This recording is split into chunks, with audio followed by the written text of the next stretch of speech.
Tunay nga, Lord, na napakabuti mo, napakadakila mo sa iyong mga buhay. Tunay nga na hindi sapat ang pasasalamat. Lord, ibang hindi enough yung time para pasalamatan, para papurihan ka namin. But Lord, here we are, Lord. Isang opportunity na pinagkalobos sa bawat sa lugar na patuloy na pasalamatan ka, papurihan ka sa mga oras na ito in the name of Jesus. Lord, we are so grateful to you, God.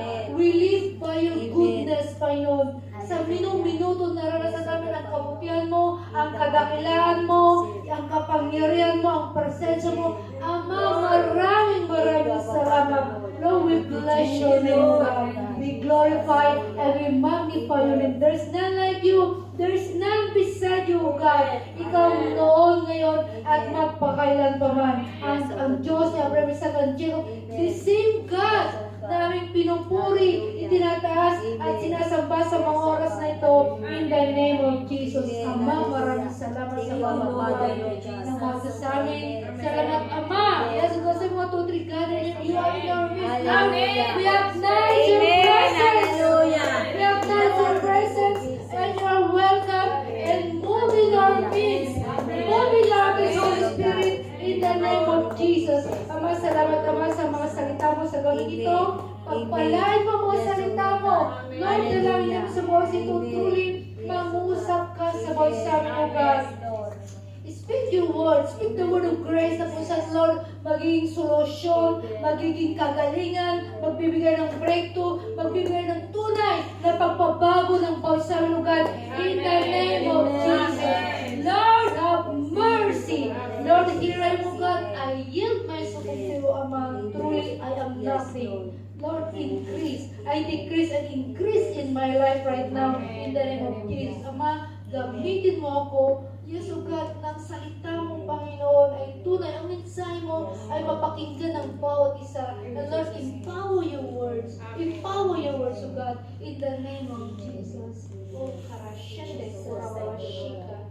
Karashende, oh, have mercy. Let your mercy, O God, continue moving our midst, O God, and touch your people. Touch your people tonight. Through your words, O God, in the name of Jesus. Ama, ikaw ang dahilan kung bakit kami nandito at ang grasya mo pa rin, ang kapangyarihan mo pa rin ang nagdala sa amin sa mga oras na walang Ama ay makasumpong kami ng pabor na isang pakinabangan, isang kapangyarihan ang maranasan namin sa gabing ito in the name of Jesus. Amen. Lord, we thank you. Lord, we appreciate you. In Jesus' mighty name we pray. Amen. Hallelujah. Hallelujah. So let's put muna sa Amen. lahat ng kapatid. Amen. Truly, what a special day. Amen. Amen. Isang oras na lang po. 2025 na. Amen. It's time. Amen. It's time po to move. To move. Amen. Ang sabi po ng Diyos sa Lubis that move and cross over. Yung binasa po natin kapatid, remember po, yung mga Israelites noon sa Egypto. Di po ba? 400 years po, dito pa sila naging alipin. Pinahirapan po sila, pinagtrabaho, first labor na walang sweldo. And then sila po ay deliver sa pamamagitan ni Moses. Tumawid po sila sa Red Sea. Ano nang dahil po sa kanilang walang pananampalataya, dahil sa kanilang stubbornness, another 40 years po sila nag-isa sa wilderness until po namatay ang yung mga walang pananampalataya, yung mga stubborn. And then, yung binasa natin kapatid, dito na po yung moment, the final moment wherein isa pang river ang kanilang tatag. Yung isa po kanina is, dati po, dagat po ang kanilang tinawid. Ganyan po, the final moment, na lang po, ilog na lang, kaya lang po umaapaw. Kumbaga, talagang hindi po siya matatawid. Amen? Kung sa parang natin ngayon, puro siya gagawin po sila ng human state, di ba? Human na karunungan. Gagawa po sila ng tulay. Naalala ko po doon sa amin, pag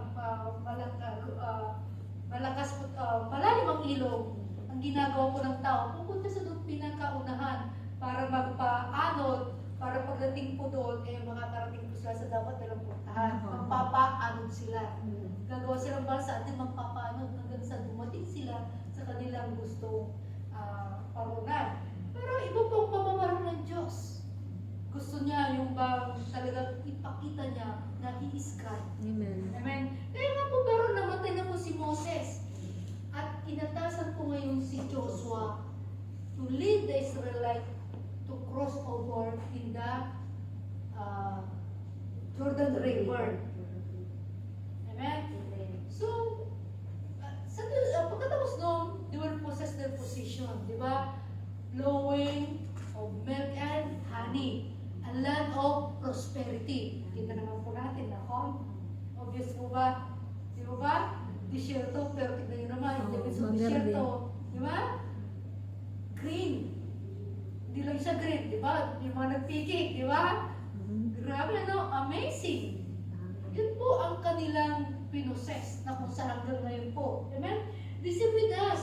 We need to cross over 2024 to 2025 to possess or to take yung blessing ng 2025. And I believe po that year 2025 is next level. Kapatid, huwag tayo mapunta ito. Kasi God is alive. Di po ba? Never ang Diyos ay stagnant. If God moves with next level, more opportunities, more blessing, more anointing, more empowerment, more new open doors, and even breakthrough. I believe po yung mga pangako ng Diyos magkakaroon ng manifestation this year. Amen? Pero we have to do something. Amen? We need to prepare ourselves just like the Israelites. Diba? Just, yung mga Israelites po, they are near. Yung malapit na po sila sa kanilang promise land. Pero may obstacle nga eh. Yung Jordan River. Between their prosperity is Jordan River. This is with us. Ang nga ba yung spiritual Jordan River natin naging obstacle po sa ating pagpapala? Nandiyan po rin po ba yung bad habits natin? Yung kinagigiluan po nating YouTube or Reels o Facebook. Nandiyan po yung anger natin. Hanggang ngayon, galit pa rin po tayo. Ang dali pa rin natin magalit. Nandun pa rin yung pride natin. Simpleng bakit nasasaktan na tayo. And then kumakagat po tayo. Nandun po yung stubbornness natin. Nandun yung half-obedient natin. Mayroon pa rin disobedient and sometimes half-obedience pa rin. Nandun yung unwillingness natin. Ginagawa natin pero hindi tayo willing. Para bang gawin na lang natin para hindi tayo sitain ng ating leaders o ng ating pastora. Yung ating prayer, hindi pa rin tayo nananalangin ng tama. Yung spiritual listeners pa rin natin. Nandun nauna pa rin ba yung asawa nyo, o yung mga anak ninyo, o yung part-time nyo, o yung mga trabaho po natin. Whatever is it, kailangan po natin i-deal. Amen? We have to deal our spiritual Jordan River. Amen? So tonight, by the grace of God, tingnan po natin kung ano po yung ginawa ng mga Israel. They were victorious. Yung bang obvious po ba na tinatamasa po nila yung the land of flowing with milk and honey. The land of prosperity. Amen? Truly, that will be our portion in Jesus' name. Amen? Hallelujah. So, sa ating binasa po ng ating kapatid, tignan po natin yung mga ginawa po ng mga Israelites were in. Amen? Tignan po natin sa Joshua 3 verse 2 and 3. Joshua verse 2 and 3, sabi po dito, because of the time, babasahin ko po, pagkalipas ng 3 araw, naglibot sa kampo ang mga pinuno at sinabi sa mga tao, kapag nakita ninyong dala ng mga paring limita ang kabanatipan ng Diyos ninyong si Yahweh, lumakad na kayo at sumunod doon. Tignan, lumakad na kayo at sumunod doon. Amen? So, pakita po natin that yung mga follow God and don't follow the system of the world. Sundin po natin ang Diyos. But remember po, the act of the covenant is the physical presentation of the presence of God. Amen? So, Espiritu ang mag-lead sa atin because He is our divine helper. Amen? Don't follow your impulse. Huwag po tayo maging impulsive. Don't follow your human instinct. At huwag po tayong ma-influensyahan ng mga bagay na nakikita natin o naririnig po natin. Lalo po ngayon, ang laki po ng influensya ang social media. Huwag po. Pagkus po, let God, let the Holy Spirit lead us. Amen? And another thing po sa verse 4, sabi po dito sa verse 4, sa kanila ninyo malalaman kung saan kayo daraan, sapagkat hindi na pa kayo nagararating dito kahit minsan. Ngunit huwag kayong masyadong lalapit sa kabanantipan. Paunahin ninyo ito ng mga 900 metro. Imagine, ang layo po. So, makita po natin dito na be patient and wait upon the Lord. And let Him come before you. Amen? Sometimes po parang ang layo po ng pagitan, di po ba? There are times sa buwan natin na parang bang hindi natin marinig ang Diyos. Parang ang layo ng Diyos. Di po ba? Hindi natin siya marinig. Pero mga kapatid, be patient. Huwag natin pangunahan ang sometimes kasi pag nawalan tayo ng patient, tayo na pa kumikilos sa sarili natin. Just like Sarah, di po ba? Nangako ang Diyos. Pero ang tagal ng para bang hindi nila marinig ang Diyos. Ano ginawa ni Sarah? Gumawa po siya ng kanyang pamamaraan. Until na po, nararamdaman po ng Israelite yung mga tinik. Why? Kasi si Ismael pinanganak. At alam natin kung sino ang mga Ismael ngayon. Hanggang ngayon sila po ay tinik. So, huwag po nating pangunahan ang Diyos. Amen? Sabi po nga po sa Proverbs 3, verse 5-6, that tumiwala ka sa Panginoon ng buong puso mo at huwag kang manalig sa sarili mong karunungan. Sa lahat po ng gagawin, kilala, acknowledge God. At truly po, igagawin po tayo kung ano po ang mga dapat po nating gawin. Amen. Nawa po magbago na po tayo for 2025 para po yung pagpapala po na para sa atin ay tunay na matamasa natin at ma-enjoy po natin. Amen? At sabi nga po sa Proverbs, Isaiah 40:31 that we have to wait upon the Lord kasi nga po, God will renew our strength. Di ba nakakapangina pag ang tagal mo naghihintay para walang nangyayari? Nako? Nakakapanghina, nakaka-discourage. Pero wait upon the Lord. And truly, He will help us. Amen? Another thing po sa verse 5. Sabi po dito sa verse 5, sinabi naman ni Joshua sa mga tao, linisin ninyo ang inyong mga sarili sapagkat bukas ay masasaksihan ninyo ang mga himalang gagawin ni Yahweh. Amen? So, sanctify yourself.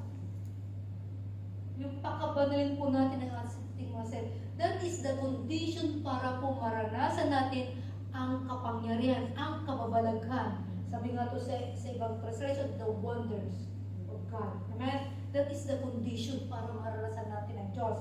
Another thing po sa verse 5b, your holiness will attract God's wonder. Yung kabanalan mo, yung kalinisan mo, kapatid.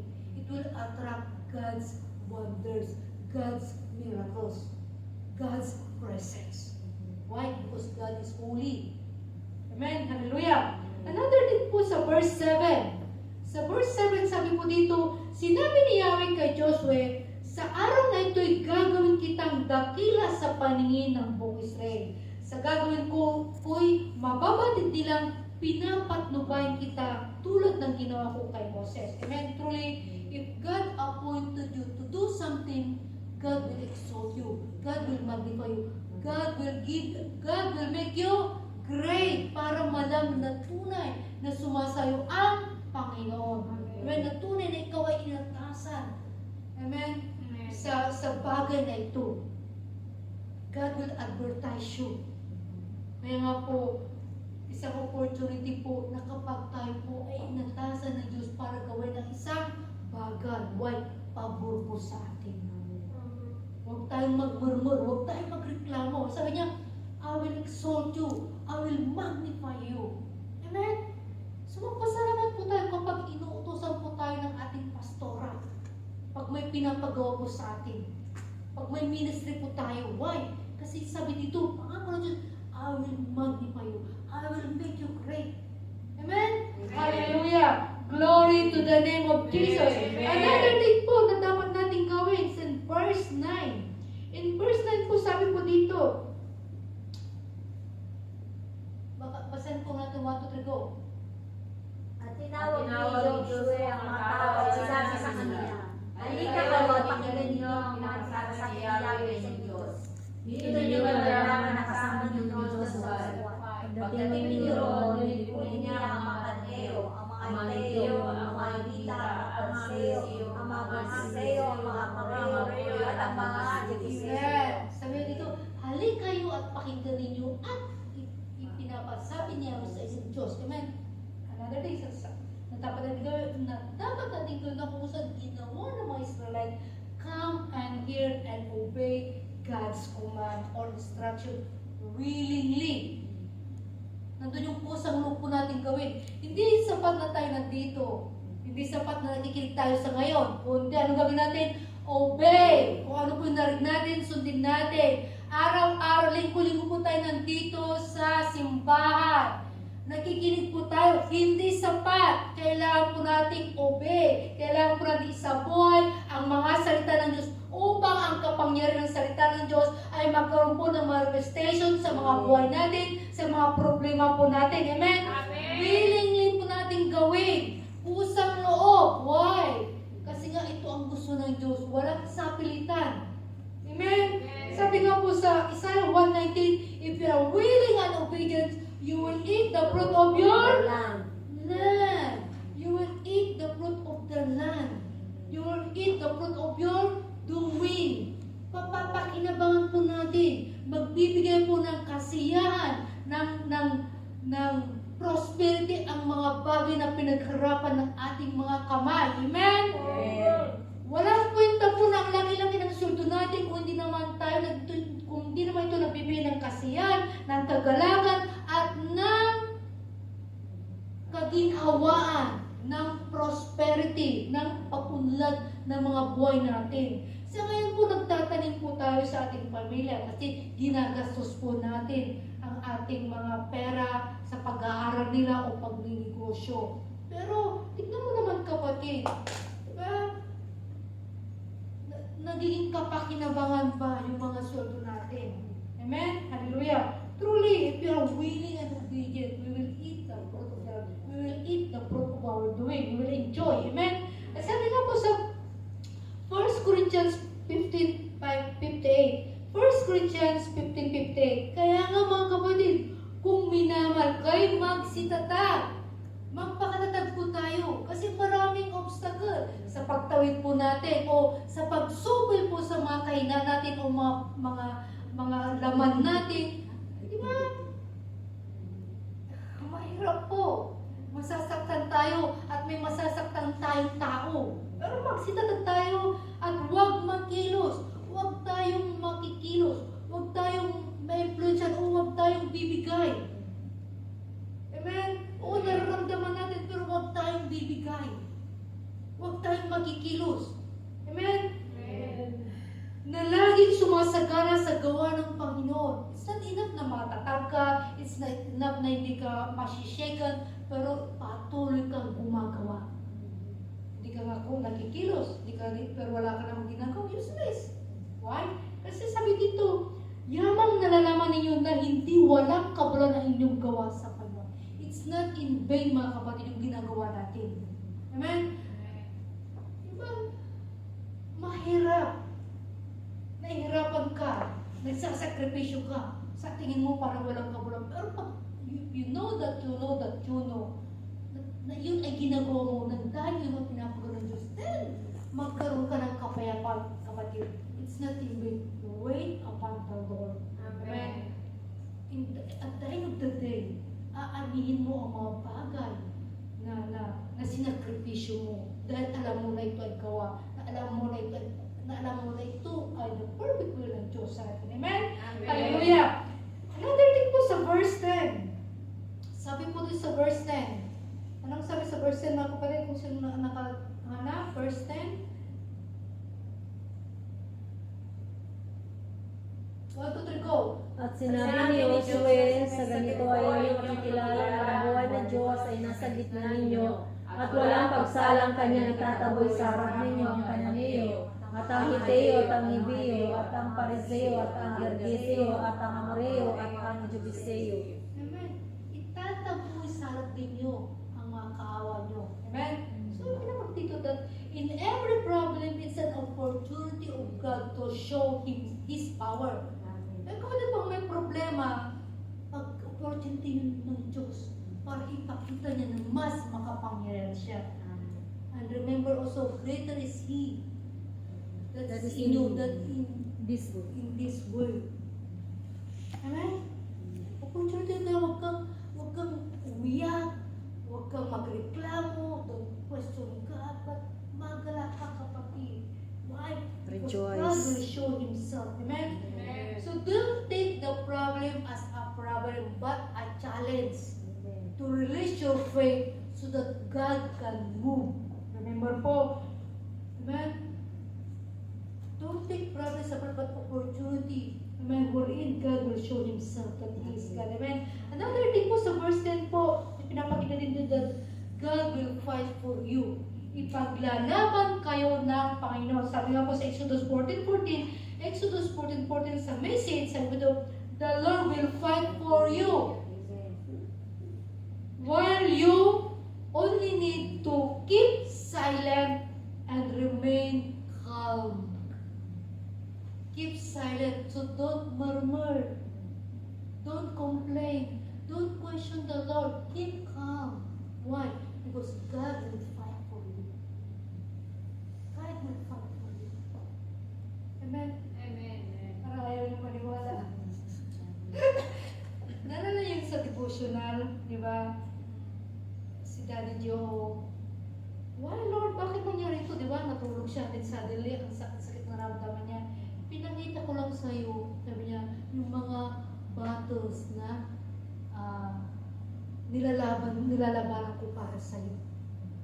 Sabi ng Daddy Joe, di ba? Pinakawali ko lang sinabi, isang minuto lang na iwanan ka ng Diyos, the enemy will kill you. And even Benito, narin ko din yun. 1 minute na. God can, if God will leave you for just a minute, the enemy can kill you. Or remember si Job, di ba? Di ba? Pinahintulog.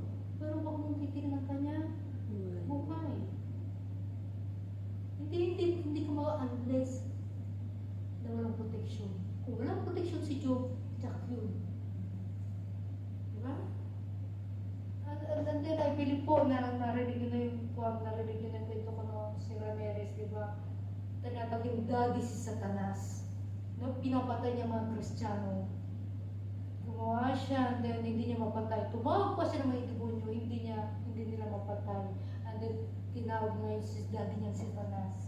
Sabi ni Satanas, sinabi ng kanyang payo, huwag mo siyang galawin. I cried. Amen? It's the mercy of God keeping us. Hindi dahil mabuti ka. It's the mercy keeping us. Amen. Hallelujah. Amen. Hallelujah. Hallelujah. So God, huwag niyong kalimutan Exodus 14:14. Another thing po sa verse 11. Hallelujah. Verse 11. Sabi po dito sa verse 11, ang kabanatipan ng Panginoon ng buong mundo ay nauunang itatawid ng ilog Jordan. Amen. So, tinapag dito that let God leads the way. Why? Kasi John 14:6 says, Jesus said, I am the way, the truth, and the life. No one Comes to the Father except through me. He is the way. So let him lead that way because He is the way and there is no other way. Kapag mali ang iyong dinanan, kapag check yun, kapahamakan pa yun. Sabi nga po, sa tingin mo, tama, pero at the end of the day is death. According to His word. Amen? In verse 2 to 13, sabi po dito, pumili kayo ng 12 lalaki, isa sa bawat lipi ng Israel. Kapag tumungtong na sa tubig ang mga paring may dala ng kabanatipan ni Yahweh, ang Panginoon ng buong mundo titigil ng pag-agos ang ilog Jordan. Ang ang tubig ay matitibo sa isang lugar. Amen? Pinapakita dito that how faith to His word. Magkaroon po tayo ng pananampalataya sa kanyang salita, sa kanyang mga pangako. Why? Kasi according to 2 Corinthians 1:20, for all the promises of God in Him are yes and in Him. Amen. Amen. So, panghawakan natin, panampalataya natin ang pangako at mga salita ng Diyos. Why? Because it is yes and amen. And according to verse 15 to 16, verse 15 to 16, release your faith and obey God, and then God will move. Di ba? Tumawid na sila, pero may tubig pa. Pero the moment na sila po ay tumawid, tumigil po ang agos ng tubig. So you have to release your faith. And then, then God will move. Sabi nga po sa Hebrew 11:6 that without faith, we cannot please God. Walang pala, hindi po natin mabibigyan ng kaluguran Diyos. Hindi natin po siya ma-move. And if you will, amen? Hallelujah. Sabi nga, basahin natin ng buo. For without faith, it's impossible to please God. For he who comes to God must believe that He is, and that He is a rewarder of those who diligently seek Him. God will reward us. Kung nandun yung pananampalataya natin, and we're seeking Him diligently. Amen? Kung magawa po tayo. Amen? Nananampalat po tayo. And in verse 17 po, verse 17, ano po sabi po dito? Nanatili sa gitna ng natuyong ilog ang mga paring may dala ng kabanang tipan hanggang sa makatwid sa kabilang pangpang ang buong sambayan ng Israel. Remember po, as I said, yung kabanang tipan, representasyon ng presensya ng Diyos. Amen? So, makita po lang dito na hanggang sa makatwid sa kabilang pangpang ang buong sambayan ng Israel. So, pinapakita dito, whatever God, good work He began, He will complete it. Ano mang bagay ng buting bagay na inumpisa ng Diyos, tatapusin niya ito. He is willing and able to finish it. Amen? Sabi nga po sa Philippians 1:6, na ako'y may lubos na pagkakatiwala sa bagay na ito na ang nagpasimula sa inyo ng mabuting gawa ay lulubusin hanggang sa araw ni Hesus Kristo. Amen? Hallelujah. So, kapatid, whatever inumpisa na Diyos sa atin, mabuting bagay, we will finish it. Amen. We will complete it. And I believe it will be complete this 2025. Amen? Amen. Hallelujah! It will be complete this year, 2025, in Jesus' name. Amen? Amen. So, ganyan po, the Israel crossed over victoriously because of their obedience. And God blessed them from glory to glory. And until now, di po ba, may labanan. Nakita po natin, di ba? Nakita po natin from glory to glory ang pagpapala kung paano po pinagpapala ang Israel. May labanan ngayon, pero God is fighting for them. Amen? God never forsake nor abandon Israel. And that will be our portion in Jesus' name. Amen? That will be our portion in Jesus' name kasi po tayo po yung mga anak ni Abraham. Amen? We are the seed of Abraham by faith. Amen? So whatever blessing is, it is our portion. But we must do something. At salamat po sa Diyos, sa leading ng Diyos sa ating pastor. We will pray tonight. We will pray tonight. Amen? In conclusion po, your holiness, your obedience, your humbleness, and faith, and your faith are the conditions to cross over. Do you have it? Amen. Do you have it? Amen. Amen. Brother Christian. Amen. And He will keep us tonight with His mercy and with His grace, and truly we will cross over victoriously and will possess our possession for 2025. Amen.